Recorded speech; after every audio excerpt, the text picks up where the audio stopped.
Good evening, everyone. We'll call the meeting to order. Joy, would you please call the roll? Flournoy. Here. Hallie. Yes. Anderson. Yes. Revelinsky. Yes. Rasmussen. Yes. Thompson. Yes. Hamilton. Yes. Ms. Council, are there any additions or changes to this evening's agenda? Okay. Now, we'll move to our consent agenda. We have approval of minutes from the January 25th council meeting, approval of our January finance report. We have liquor license approvals for University Amico, Americ Inn, Fairfield Arts and Convention Center, and Aranda's Mexican Restaurant. We have approval of a park use permit of Central Park for the Relay for Life, and claims in the amount of $793,468.98. And Mike, if you would tell us about the FAA DOT $148,000. Yes, thank you, Mayor. So as you know, our airport terminal's finished, it's substantially complete. As a part of that, we're being reimbursed from the FAA and the State Department of Transportation. The FAA made a double payment to us in the amount of $148,676.74. So they would like their double payment back. And I have checked our bank statement. We have received it twice from them. So we need to write them a check back so we can continue the reimbursement process as a part of that project to get it closed out. So even though they still owe us more money, they need that That's exact correct. amount of money back, so everyone understands where that. Do they have an line- expectation of when they should receive it? As long as ours have been timely, we should. Right. All right. So any questions regarding the consent agenda items, council? Okay. If not, entertain a motion to approve. We move to approve. Moved by Rasmussen, Second. second by Revelinsky. Please call the roll. Rasmussen. Yes. Revelinsky. Yes. Hallie. Yes. Thompson. Yes. Anderson. Yes. Hamilton. Yes. Flournoy. Yes. Thank you. No public appearances this evening, council. We'll move to our resolutions and action items. The first will be to set a public hearing for our 16-17 budget, and that would be at our next council meeting, February 22nd. You all had a presentation on the elements of the budget on Saturday, so familiar with that. This will be our opportunity to have a public hearing. So I would entertain a motion to set February 22nd as our public hearing date. So moved. Moved by Thompson, second by Hamilton. All those in favor signify by saying aye. Aye. All those opposed, the same sign. Thank you. Next, council, we have two tax abatements. First would be for Christian Soarflat in at 405 South Main. This is a rehab or renovation project on a home totaling $20,000. So would entertain a motion to approve the request for a residential tax abatement. Move to approve. Moved by Hamilton, Second. second by Flournoy. All those in favor signify by saying aye. Aye. All those opposed, same sign. Thank you. Next is Gerald Murphy at 602 West Broadway. This is a multi-unit, again, renovation, total of $106,501. Entertain a motion to approve the tax abatement application.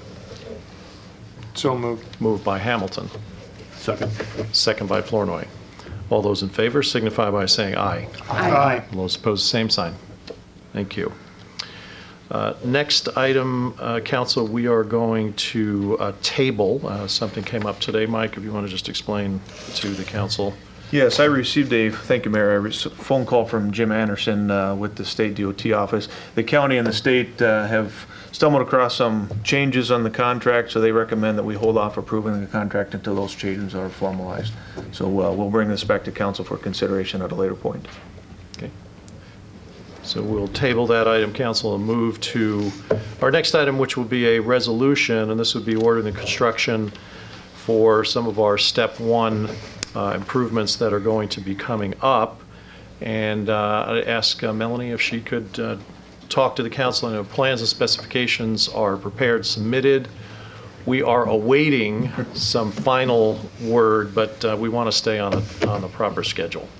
Right. So tonight you're setting the date of the public hearing for the 22nd, and at that meeting I'll bring some plans. I'll have a general layout attached to the agenda, and we can discuss some of the technical stuff of the project at that time. So tonight I just wanted to go over a few of the dates as well as some things related to the contract to make you aware of, and then also so that we're not having to cover it all next week. Excuse me. If we get RD concurrence on going to bids this week, then we will send out informal notices to the contractors from our office, and then they can contact us to get copies of the plans. This is the specifications for the project, and the plans. Mike has a copy of both of those if the public or any of you would like to look at them. Then we'll be sending out the informal notices with bids due on Thursday, March 17th at 10 a.m. And that would give us about a week and a half before your next council meeting to review the bids, talk to the low bidder, and on March 28th, you can consider the bids contingent upon RD. So at that point, you'd know who the low bid is, you'd know what that low price is, and then we'll just process the RD paperwork. The earliest you would expect them to start would be May, maybe June, by the time we get the RD stuff. This contract is set up as a calendar day contract. That's a requirement of the RD funds, with a late start date of November 1st of 2016. So they could start as early as May or June and as late as November of this year. It's 450 calendar days. So if they waited until November, that would mean about mid-2018 that the project would be wrapped up. So we'll be talking about this project for a while. The other thing I wanted to point out is the budget, the cost estimate, that the opinion of probable cost, so this is our costs, not a contractor's bid, or our estimated cost, not an actual bid, of $5.1 million for the construction. But I will note that RD has allowed just a little over $6 million, so that gives you about $900,000 for either bid contingency or contingency during construction. So we have the funds there, depending on what happens with the bids. But by getting this out in a timely manner, we've got a lot of people interested and a lot of contractors waiting to get the plans and specs. Hopefully they'll be getting them next week if we get the RD concurrence. Great, thank you, Melanie, appreciate that. So council, tonight we will simply be setting a public hearing for our next meeting on February 22nd. I entertain a motion to set that public hearing. So moved. Second. Moved by Anderson, second by Flournoy. All those in favor signify by saying aye. Aye. All those opposed, the same sign. Thank you. Next, I'd like to invite our city attorney, John Morrissey, to discuss with us a consideration of a legal suit against Nationwide Transportation for property damage. Let's see. I wondered what was going on that corner all these months. And this is something that we've just been trying to get resolved. Beckett sent it over to me for the final demand, basically. Daryl's here, I believe. Basically, we've got a truck that didn't clear a pole on the sign and destroyed a light, basically, and it cost nearly $10,000. So it should be real obvious where the liability lies on this. The pole didn't reach out and strike the truck. We thought this was something they would just do, but at this point, if I proceed, I need to have you authorize that publicly, and then I go in under your authority, and we will file this probably in Associate District Court, which has jurisdiction up to $10,000, and can probably expedite this quicker than the civil court, which is our general jurisdiction court, that has jurisdiction of everything over $5,000 on up to the sky's the limit. But their procedures can take an extra year or more. So if we can get it in front of an associate district court judge, hopefully that by itself, as far as the expedited time frame, will prompt Nationwide to say, well, maybe we better just get this taken care So I'm hopeful that just having your authority, filing the suit will make them come forward and do what they should have done. Okay. Thank you, John. Okay. Any questions, council? Then I would entertain a motion to authorize our city attorney to go ahead with the filing of this legal suit. So moved. Moved by Second. Revelinsky, Second. second by Anderson. All those in favor signify by saying aye. Aye. All those opposed, the same sign. Thank you. Next, council, we have a no parking zone designated on South Second and Harrison. I believe this is an issue that had come up. Katie, would you report from your committee the recommendation that's coming out of this? Yep, we heard from a concerned citizen about the ability to either proceed south or turn south on South Second off the cross street of South Second and Harrison. And we've had Madison, thank you, Madison. And we had Daryl and Scott go out and look at it and did determine that for the safety of people entering that intersection, that from the corner and past a driveway, there needed to be no parking there to allow people to enter that. So it came before our committee, and our committee is now asking for a resolution to put a no parking here to corner sign. Okay. Is that the space where that semi-trailer was parking is what's in Yep, that and it was, particular area? after the concern was brought forth, it took us a while, the semi wasn't there for a long time, but even with a normal sized vehicle, I couldn't even turn onto it with my car. Okay, thank you, Katie, appreciate that. So entertain a motion then to establish no parking zone on South Second and Madison. So moved. Okay, moved by Hamilton.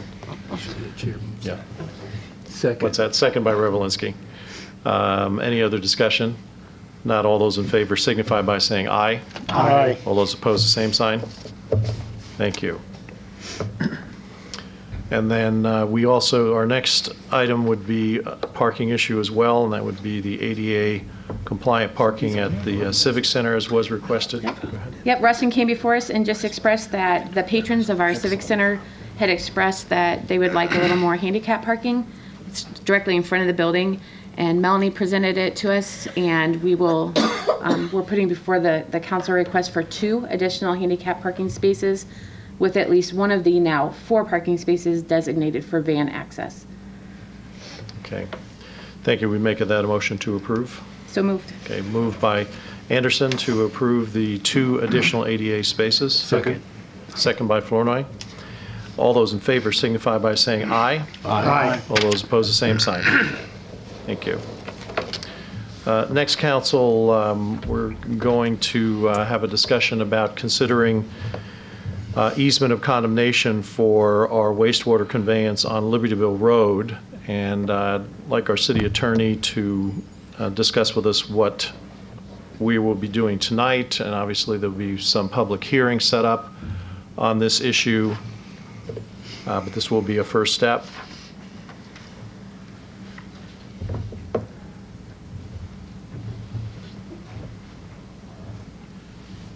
Well, we're fresh out of a meeting with the Utilities Committee, and essentially, in December, there were final offers made to every individual that could be affected by the wastewater sewer improvement proposed on both the north and the south sides of Libertyville Road, extending from Casey's on out to the ravine that is located at the Swain property.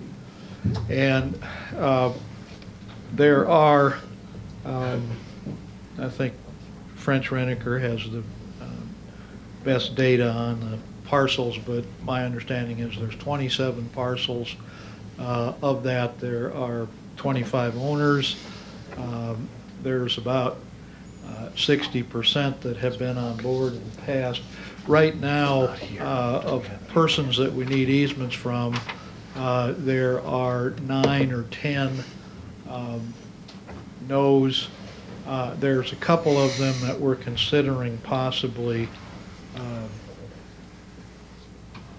an avoidance by a little redesign to only do an easement but not consider them right now for purposes of condemnation. See if that makes any difference to them, but then that still leaves 7 or 8 others that are clear refusals, and then there are some maybes. Hopefully, by starting the process on at least 7 of these, might nudge the maybes. But to do the process, first I have to have authority from the council to begin the process as far as the legal proceedings. The legal proceedings basically result from my assembling with French Reniker and our land acquisition agent an affidavit and petition we take to the district court chief judge, and we apply for permission to pursue this unique remedy of condemnation. And then there are a bundle of rights that each of the owners have, but in doing that submission to the chief judge, we explain everything we've tried to do to act in good faith. We explain all the notices, we explain all of the correspondence and good faith efforts to negotiate. We explain the reasonableness of the offers and the basis for the offers, and we go into the final offer explanation and the fact that we believe we have been refused and that the greater good and public benefit outweighs the private ownership interests that we are required to compensate if we acquire it. Once we start that, there are most of these parcels are residential versus mixed residential and agriculture. The largest particular parcel that we're kind of looking at is maybe a parcel that we won't deal with till later, is agricultural use, and that comes with an extra basket of rights, extra opportunity for a 2-phased hearing, one on whether we need agricultural property for this project versus everybody else in the residential area that doesn't have that particular phased hearing. And then all the rest of the properties, to get to what I call the phased hearings, we first of all, we have the authority for the from the court to empower what I call a sheriff's jury, but it's something that comes after a minimum of 60 days notice, has to be 30 plus 30 basically for the other the owner party to react, and there's a process as far as the persons that are put on the sheriff's jury and whether the property owners agree with that impanelment. If there's changes, it can delay this thing by 15 to 30 more days. So you're talking about a 60 to 90 day process to get to that first decision on value and compensation, at least on all residential properties, and we call that the sheriff's jury phase. After the sheriff's jury phase and the 6-person group makes their determination about value, the owners, if they're not happy with the determination of the sheriff's jury, they can appeal it to district court. But the city's posture at that point is, we, if we're satisfied with what happened, can go ahead and pay the sheriff's jury determination to the owner. We do that by certifying that we've done that in public record over in the recorder's office, and at that point we're entitled to proceed. So it's conceivable by midsummer we would be entitled under the sheriff's jury step to go ahead and proceed, even if there is an ongoing appeal and so forth. The fact that we certify we have paid for what compensation was determined fair by that jury.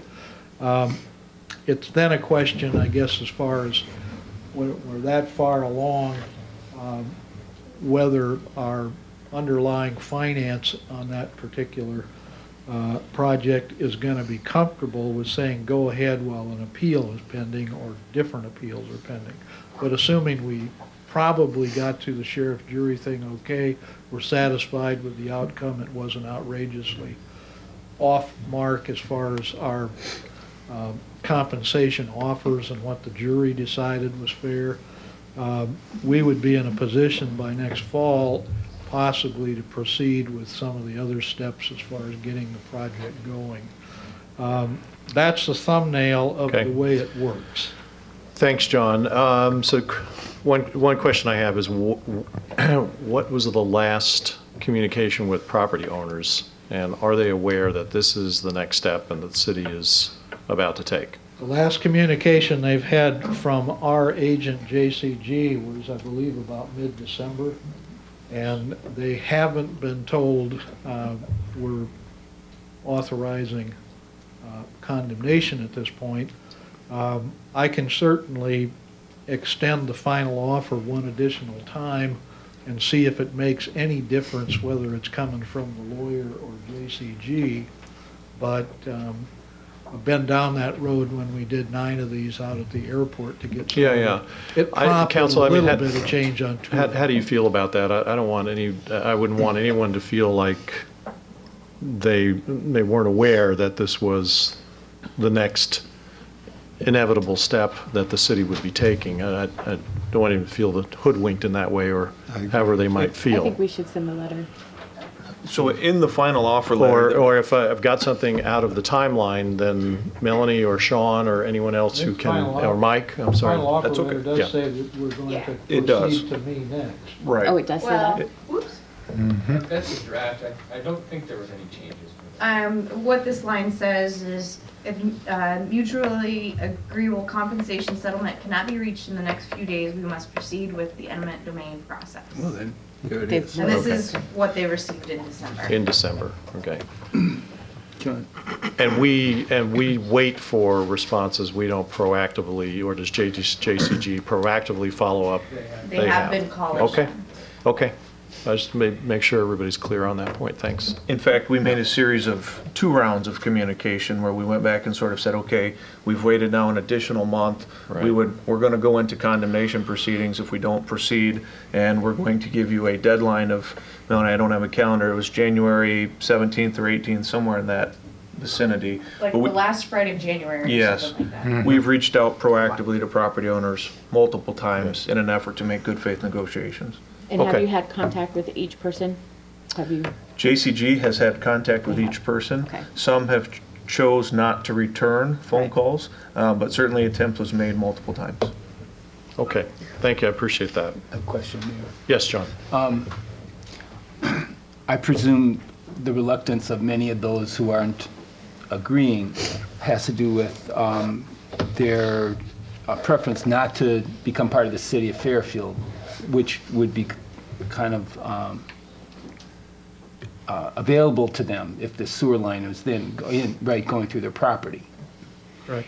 And so I just want to clarify that by agreeing to the easement, they're not agreeing to annexation to the city, are they? Or is it part and parcel of the same thing? Well, go ahead. The easements are offering the property owners one of 2 cases. The first being that they are compensated for the easement with cash. The second is that they would take that cash equivalent and use it in putting in their sewer lateral. Okay. So although it does not say it in the easement, they have been told that when you connect to the sewer, you are being annexed. So the people who signed the easement that include compensation for the lateral have been told that they will be annexed. Fine, but those who Those are prefer not to do that still have that option and could get compensated, take the cash. Take the And cash. not be part of the city if they want. Right. That's what the easement says. Right. Or the easement does not include annexation. Right, that's why I wanted to Yeah, clarify when yeah. we're telling you to go ahead. Yeah, thank you. And those are our rules, and that is our precedent for that. So they are connected. Yeah. Essentially, each person that is within 200 feet of our service, sooner or later, they're going to get to hook into our central system. So I think that's been explained abundantly by JCG. What does that mean they're going to get to? If they want, or you mean, or they're going to be forced to? Well, the state law, it's part of the administrative rules and the statute that DNR functions under, and that covers all county home rule ordinances for septic systems outside of cities, is going to say if you're within 200 feet of a central system, you hook into it instead of continue to use your septic. If your septic has been questioned by your sanitarian. If the septic's been questioned by the sanitarian, so eventually, if they don't keep up their septic system, they would be forced to join. Yeah, and those are situations usually where there isn't something else, where there's a central system project that's going to go right past them and cause that 200-foot nexus. But in this situation, you've got probably everybody hits the 200 feet, except maybe the last egg landowner, that we may be able to do some investigation. Just to be clear with John, my understanding is when the septic system has to be replaced and they're within 200 feet of the line, they have to hook up. They can't replace their system and stay outside the city. Oh, that's correct. I thought you understood it differently, but. Thanks for clarifying. Yeah, so it is really a pressure on them, yeah. Yeah, it's inevitable. Okay, thank you, John. Council, do you have any other questions? If not, then the action item would be to make a motion for the city attorney to proceed on behalf of the city with the consideration of condemnation for these property easements. Not only should we be on mute, maybe we should be in our purse. I think Martha just made the motion. She made, is that a motion, Martha? Yes, it is. Okay. Moved by Rasmussen to approve the going forward with the easement condemnation. Second. Second by Flournoy. Please call the roll. Rasmussen, Yes. Flournoy, Yes. Anderson, Yes. Yes. Revelinsky, No. Thompson, Yes. Hallie, Yes. Okay. Motion passes 6-1. Thank you. And next, council, we have a request for a right-of-way easement with Access Energy. Mike, would you bring us up to date on that request? Yes, Mr. Mark Fulton with Access Energy has approached the city with a request to place a three-phase electric line along our property and the FIDA property that is on the north side of 227th Street to basically allow industrial development on 227th Street. So, and I didn't have the pleasure of being at the committee meeting. Committee Member Hamilton was at the meeting, and he may be able to explain further what happened at the meeting. But that is the request that Mark submitted to us. He's requesting an easement along our property that we purchased from Terry Baker and Lila Williams to install a three-phase electric line to provide service north of 227th Street. Terry Myers. Terry Myers, I'm sorry. And this is an underground line, correct?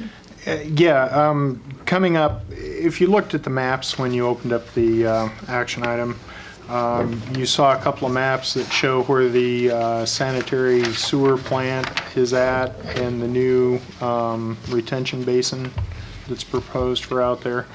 And then you see a map that's got a red dashed line on it. That would be the location of where they're going to put underground service along in the ditch right away that's right there. They won't be getting into any new project area that the city's going to be working in out there. It'll be underground to about midway on the FIDA property. The red line is actually longer. It feeds the entire property, but for right now, they're only going to go to a certain point because the layout of the industrial park has not been finalized and there's no real knowledge of what's actually going to go in. But it will be a three-phase service which will handle larger industrial type electric needs out in the area.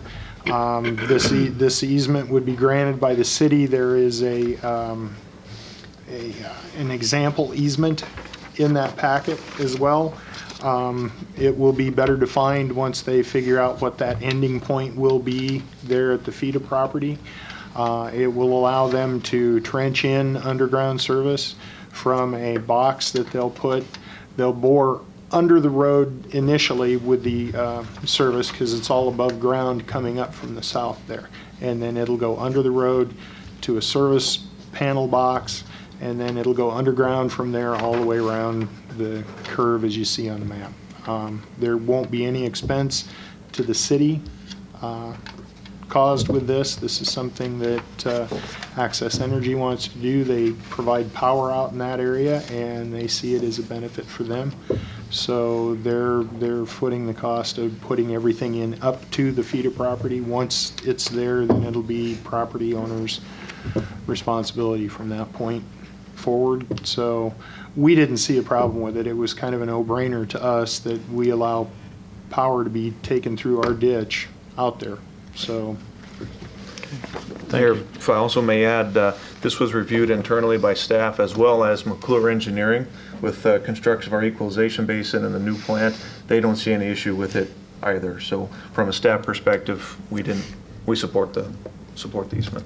Okay, thank you, Mike. Welcome.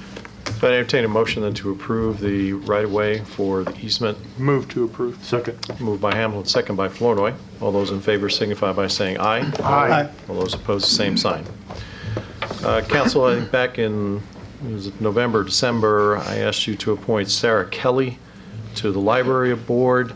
I was informed that Sarah no longer lives in Fairfield. She's moved to someplace outside of the city, and would like to appoint Kimberly Brose to replace Sarah Kelly on the library board. So entertain a motion. Moved by Revelinsky. Second. Second by Anderson. All those in favor signify by saying aye. Aye. All those opposed, the same sign. Thank you. Next, we'll move to our committee reports. Ways and Means Committee. Anything additional, Tom, or?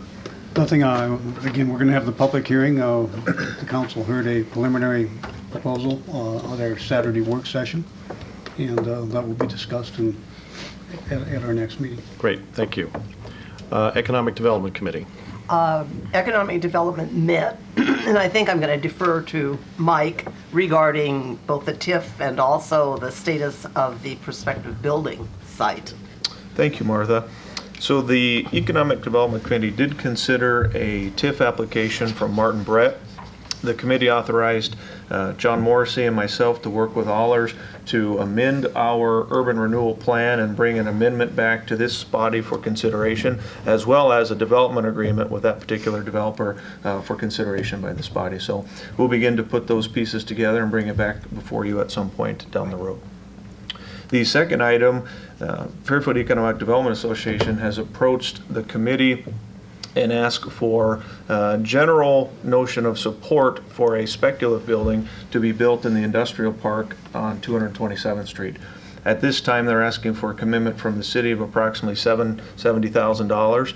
That represents about 10% of the project. The project would be a joint cooperative effort between the city, the county, Access Energy, and I believe the U.S. Department of Agriculture. And so we would be looking at the FEDA would acquire a no-interest loan through Access Energy should the project be approved to support the construction of the building. And then FEDA would work with potential buyers that would utilize that space in terms of finishing out and putting the concrete floor down to meet their specifications and things of that nature. So right now, just preliminary interest that was shown for that project. Adam's going to bring more detail back to the committee and council for further consideration. Question, Mike. Thanks, Do you Mike. know if, does the city get our money back when the building sells? That's correct. So if the building sold for a profit, we would receive an equal portion of that profit. If it sold for a loss, we would receive an Assume equal, the loss. right, assume the equal portion of that loss. So yes, those are, at this point in time, what we're looking at. You know, if I could, Sure. by way of reference, you know, the traffic's device building that is now there initially started out that way. It was, in a sense, a spec building that FEDA built at that time. And initially, there were 3 different businesses in that at one time. And now they've moved on, expanded, and the traffic devices. So, again, not that you can guarantee any success, but it's been done, and it was very successful the first time that we did that. Thank you, Tom. I would also just add one point of clarification. These would not be property tax dollars. These would be dollars set aside out of the Urban Development Fund that are earmarked for this type of purpose. So not property tax dollars, dollars specifically earmarked for this type of purpose. Well, I think that's a good point, because we do, what is our balance in UDAG? Joy, do you have an idea? It's over 200,000? Yeah, that's what we were thinking. Yeah. Michael, And again, those are what those dollars were intended to do, was to be reinvested in these. We use them on an annual basis for our support of the economic development organization, so we are depleting those funds every year. This obviously would give us an opportunity to use them again as they were designed and intended. And so let's see. So actually, 141,526. So that's actually a little bit lower balance than I had expected. So you'd be using about half of your funds available in that balance. So that will come back to us at some point more formally, if there's interest. Yes. Right? Yes, Okay. that will come back. Okay, great. Anything else, Martha? Yes, no, that took care of economic development. Okay, thank you. Property Committee. We've already discussed and approved the right-of-way easement for Access Energy, and that was our only agenda item this evening. So. Great, thank you. And Water, Sewer, and Utilities Committee. yes, we met at 6 o'clock tonight. We had 2 items on the agenda. One was for a bill reduction request at 202 West Madison, and the committee found that the property owner was wholly responsible for that leakage, and the water did completely run into the sewer system. So since we had already treated it, we did not give them a reduction in their bill, because the city wasn't culpable in any way. And the other item that we looked at was the Libertyville easement condemnation, and we've already addressed that by action tonight, but we had recommended 3-0 to recommend to the council to proceed with that condemnation. Okay, thank you, Doug.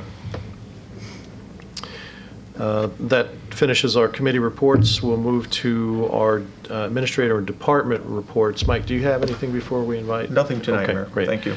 Daryl, if you would come up, please, and tell us about a new sign that is proposed for some of our construction projects. This came out as a matter of our Ways and Means Committee. We have our SURF money, which Joy can explain better than I can, Capital Improvement Reserve Fund. Yeah. And we use those funds every year for something. And it was brought to our attention, maybe we should bring the citizens' attention to what we're doing with those. So we thought about a sign doing that, and everybody got one. And this is the sign we came up with. It's going to be my visual aid. Okay. This is the size of the sign that we're going to have. Wow. With that over in the upper left would be our logo for the city. We'll have 2 of these, one on each side of the surf, so people can go by and read it and say, hey, we're using that money. So Okay. that's. And I'll read out what's on the sign. This project is made possible through the Capital Improvement Reserve Fund. Thank you for helping move Fairfield forward. Yes. Great. Thanks. Question? I think it's a nice idea. It may be nice to put a little more education in case probably the majority of people, when they see that, they think, well, gee, was it coming from the federal government? And is it coming from... We talked about that too, and Yeah. we thought the best thing might be, because the more you put on a sign, the less they read it. Yeah. So if they want to call City Hall, then they can explain it better at City Hall than having more We information. could put something on our website, or you could maybe just very small in case someone wanted to come up to the sign and just, we're interested. They could read, 2-3 lines at the bottom to remind them, oh, this is something that they approved or whatever, We can certainly talk about that. Yeah, I think that would be useful because, Well, you wouldn't be able to use your signs over and over again. You would if you would have them specific to each project. than from what you were Well, just just saying. explain what the capital improvement reserve fund is, that's all. Just where the money comes from and that it was,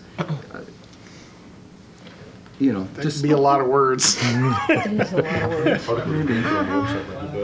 That sign's pretty big as far as I'm concerned right now, too, especially. Yeah, I think Are you wanting Sometime- people that are driving by No, to but I'm see saying this it's, and read that? Yes. Is that what this is intended Yes. for?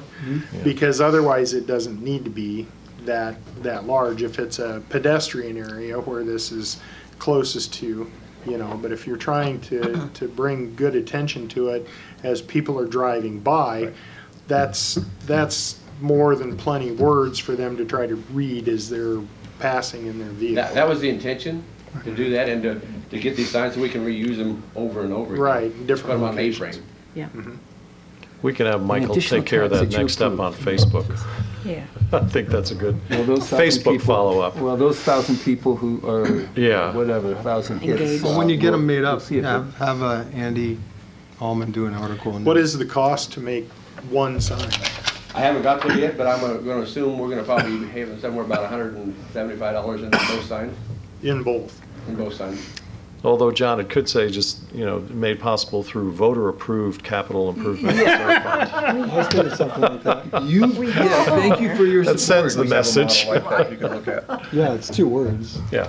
Well, you eliminate the, The, and you voter add approved. voter. We had two different ones that we had. and- Approved is a long word, though. Too many letters. So within. In red, of that course, we did, want that. We decided this might be the best. Okay. Yeah, no, we won't design the camel. All right. Thanks. Next, we'll move to a report from our water department. Steve?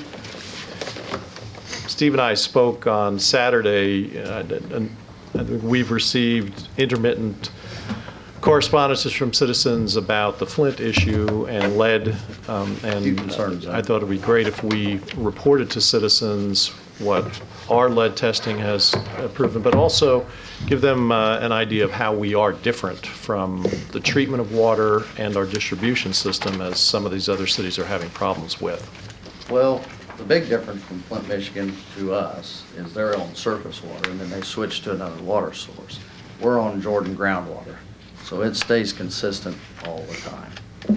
And then we lime soften, so we leave it slightly on the depositing side so it will coat the pipes to a degree, but not too much, but we don't want it corrosive. Because if it's corrosive, then it will have a tendency to leach out lead. We have no lead water mains in our system that we have to worry about. I did give you guys a packet there. The last 9 years, I put in there what our samples were. And the EPA federal guidelines for lead is 0.015 parts, and for copper is 1.3. That's And- parts per billion. Parts per billion, yeah. No, parts per million, Parts per million? yeah. It's just that PB is the lead sign. So, they have us test every 3 years, and we'll deliver 20 samples to various parts of the town, and they will collect those samples and we send them in. And as you can see, in '07, our lead level was 0.005, and the limit's 0.015. And the copper was 0.081, and the recommendation there is 1.3. And then if we skip to 2010, it was 0.003, and copper was 0.045. And again, the high limit is 0.015 for the lead and 1.3 for the copper. And then in 13, we had 0.001, and the copper was 0.0269. And again, It's the lead actually is- been going down. So we're, Yes. yeah, we're going down. It's interesting. Exactly. So we're good, and this is the year that we're testing for it again. 2016 is our year to do it. So we'll be sending those back out. And Steve, also explain why in Flint, Michigan, one, they were on a surface They're water on and then made a surface switch. water, So what and then they're they doing switch. is they're having to treat more compounds that are in the water. Yep, They're different using more quality of chlorine. water. that aggressive action of the chlorine is what? It could have triggered some of it. I don't Triggers, know yeah. exactly, I can't not, say for sure, but I'd have to say they're different source of water, different consistencies, could have been something along those lines. But as far as us, we're on Jordan Deep Well, stays the same all the time. Great. Thanks, Do Steve. you have any explanation why it's been going down so significantly over the years? Well, it has part to say that new water mains, years ago, although we have cast iron, ductile, and, what's the other, transite, asbestos, a lot of those are lead in years ago. So you have some lead fittings. But with the new replacements of water mains, there's no more lead. So this testing is done at the end of the line? I mean, it's not done from the plant itself? No, it's various places all over town. I see. Homeowners I see. will deliver the bottles, and then they'll collect them first draw of a morning, because it's best if it's set 6 to 8 hours, because then that way it's setting still, and it will absorb if it's going to. So then this the is first an- draw, they'll take it, and then we'll send it to the state lab and they can. So this is an average of 20 owners Yep. from around the city during those different days? Yep. And so it's been going down on that average? down. Okay, thanks. Great, thank you, Steve. Any other questions? Okay. Mike and I have discussed putting something like these test results and a little bit of narrative into a letter that'll go into our water bill so that people are informed. Okay. If there isn't any other business for the council, I would entertain a motion to adjourn. Move to adjourn. Moved by Hamilton, Second. second by Revelinsky. All those in favor signify by saying aye. Aye. All those opposed, same sign.